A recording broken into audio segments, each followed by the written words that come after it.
এই হামলা যেহেতু এই যে ছেলেগুলো এগুলি এই হামলাটা করেছে তারা সবাই কিন্তু বিএনপির বিভিন্ন অঙ্গ সংগঠনের পদধারী লোক।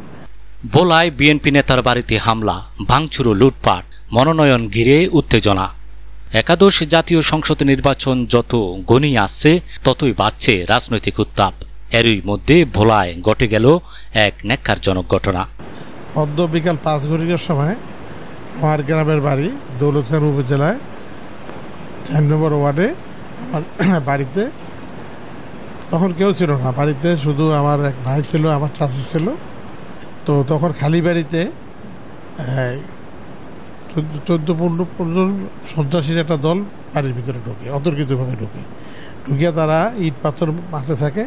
মারে আবার বাড়ির সামনের দরজা জানালা যেগুলো এগুলো সব গ্লাসের, এগুলো সব ভাঙচুর করে এরা ঘরের ভিতরে ঢুকে তারপরে মানে বাইরে যে সমস্ত জিনিসপত্র আসছিল এগুলো সব লুটপাট করে।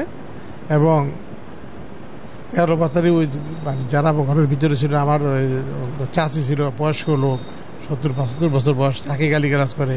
আমার স্বাস্থ্য ভাইয়ের কাছে মোবাইল ছিল, তার কাছে 2টা মোবাইল ছিল, মোবাইলগুলি ছিনিয়ে নেয়, নিয়ে তাকে অকথ্য ভাষায় গালিগালাজ করে।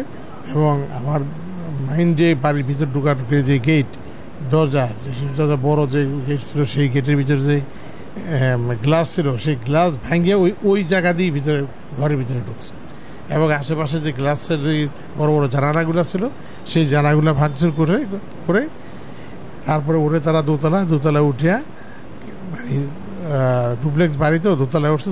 দেখে যে দোতলায় শুধু ফার্নিচার ছাড়া আর কিছু নাই, যেগুলো নেওয়া সম্ভব না। আবার কি মনে করে দ্রুত ওখান থেকে নাইবিয়া তারা বাইরে আসে, এসে আবার পাথর মারতে থাকে এবং অকথ্য ভাষায় গালিগালাজ করতে থাকে। বিএনপি থেকে ধানের শীষের মনোনয়ন প্রত্যাশী এক প্রার্থীর বাড়িতে হামলা, ভাঙচুর ও লুটপাটের অভিযোগ উঠেছে দুর্বৃত্তদের বিরুদ্ধে। এ ঘটনায় এলাকায় ব্যাপক চাঞ্চল্যের সৃষ্টি হয়েছে। কেন্দ্রীয় শ্রমিক দলের উপদেষ্টা এবং ভোলা জেলা বিএনপির নির্বাহী সদস্য জনাব রফিকুল ইসলাম মমিন অভিযোগ করেছেন, শনিবার 11 অক্টোবর বিকাল 5টার দিকে তার দৌলত খান উপজেলার চরখলিপা ইউনিয়নের 4 নং ওয়ার্ডের নিজ বাড়িতে 14 থেকে 15 জনের একদল দুর্বৃত্ত হামলা চালায়। হামলার সময় দুর্বৃত্তরা তার বাড়ির গ্লাস, জানালা ও আসবাবপত্র নির্বিচারে ভাঙচুর করে। শুধু ভাঙচুরই নয়, বাড়িতে লুটপাটও চালানো হয়েছে বলে অভিযোগ করেছেন তিনি।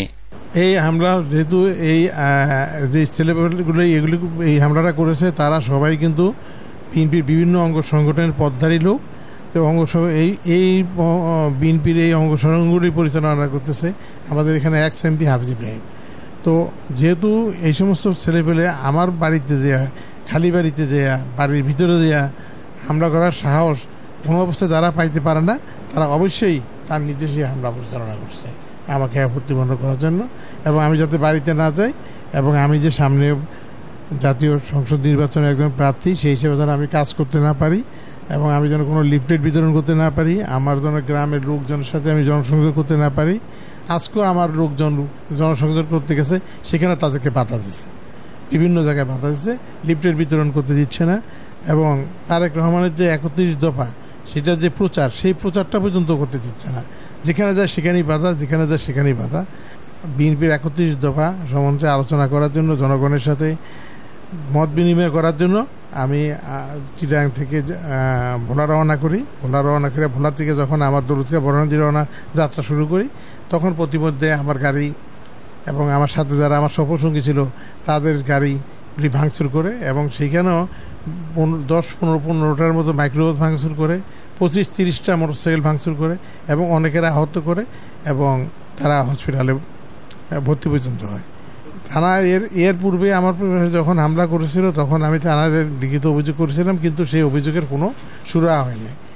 তারা অভিযোগ প্রথমে নেয়, পরে আমি এটা জিডি আকারে নেয়, তারপরে এটা আমি কোর্টের থেকে এটাকে ইনকোয়ারি করার জন্য থানাতে আনি, কিন্তু সেটা এখনও থানায় পড়ে আছে, কিন্তু এটার কোনো অ্যাকশন নেয়।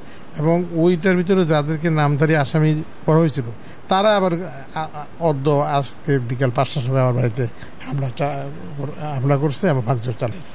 রফিকুল ইসলাম মমিন দাবি করেন, আসন্ন নির্বাচনে প্রার্থী হওয়ার ইচ্ছা পোষণ করায় তিনি হামলার শিকার হয়েছেন। তিনি আরও জানান, তার নির্বাচনী প্রচারণায় নানাভাবে বাধা সৃষ্টি করা হচ্ছে। জনাব মমিন ক্ষোভ প্রকাশ করে বলেন, বিএনপি একটি বড় ও জনপ্রিয় দল, কিন্তু কিছু দুষ্কৃতিকারীর কার্যকলাপের কারণে দলের জনপ্রিয়তা হ্রাস পাচ্ছে। তিনি অবিলম্বে এসব দুষ্কৃতিকারীদের দল থেকে বহিষ্কার করার জোর দাবি জানান। তো এই ব্যাপারে আমি মনে করি যে বিএনপি একটা বড় রাজনৈতিক দল এবং এই সমস্ত হামলাকারীদের এবং এইসব সন্ত্রাসীদের জন্য বিএনপির সুনাম ক্ষুণ্ণ হচ্ছে, বিএনপির জনপ্রিয়তা হ্রাস পাচ্ছে, যার জন্য এই সমস্ত লোকজনকে এবং এইটা মদতদাতা যারা, গডফাদার যারা, তাদেরকে বিএনপি থেকে বহিষ্কার করা দরকার। বহিষ্কার যদি না করে তাহলে বিএনপির জনপ্রিয়তা দিন দিন আরও হ্রাস পাবে। এই জন্য আমরা মনে করি, আমার বক্তব্য হলো এটা যে যেই অন্যায় করুক না কেন, যেই সন্ত্রাসী করুক, যেই চাঁদাবাজি করুক, যেই লুটপাট করুক, যেই দখল বাণিজ্য করুক, তাকে বিএনপির থেকে অবশ্যই সাথে সাথে সে যত বড় মাপের নেতাই হোক না কেন তাকে বহিষ্কার করতে হবে। ভোলা জেলা বিএনপির নেতা এবং বর্তমান যে সভাপতি আলমগীর হাজী সাহেবকে আমি অবহিত করেছি।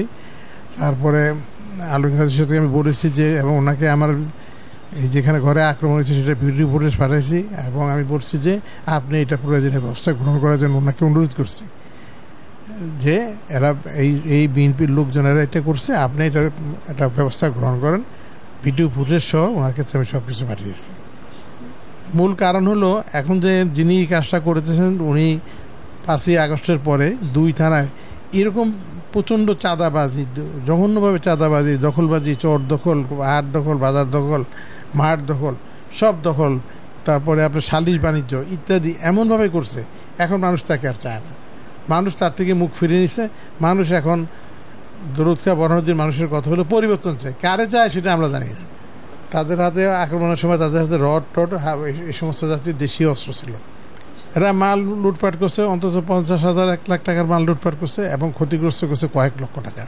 তারেক জিয়ার উদ্দেশ্যে আমি বলবো, তারেক জিয়া আমাদের ভারপ্রাপ্ত চেয়ারম্যান সবসময় বলছেন যে চাঁদাবাজ এবং দুর্নীতিবাজ, চাঁদাবাজ, দখলবাজ এদের জায়গা বিএনপিতে হবে না এবং এদের ভার বিএনপি কোনো সময় নিবে না। যদি না নেয় তাহলে এর ভার কিভাবে নিবে আমি জানি না। যদি সেইভাবেই সেই কথাটা যদি কার্যকর করতে যায় তাহলে তো প্রথমেই তার বিরুদ্ধে ব্যবস্থা নিতে হবে। যারা চাঁদাবাজ করতেছে, যারা দখলবাজি করতেছে, যারা হাট বাজার লুটপাট করতেছে, তাদের বিরুদ্ধে এখনই কঠোর ব্যবস্থা নিয়ে একটা জানান দেওয়া দরকার বাংলার মানুষকে যে বিএনপিতে চাঁদাবাজের কোনো জায়গা নেই। এই হামলার ঘটনা রাজনৈতিক মহলে ব্যাপক আলোচনার জন্ম দিয়েছে। মনোনয়নকে কেন্দ্র করে দলের অভ্যন্তরে কোনো কোন্দল রয়েছে কিনা তা নিয়েও প্রশ্ন উঠেছে।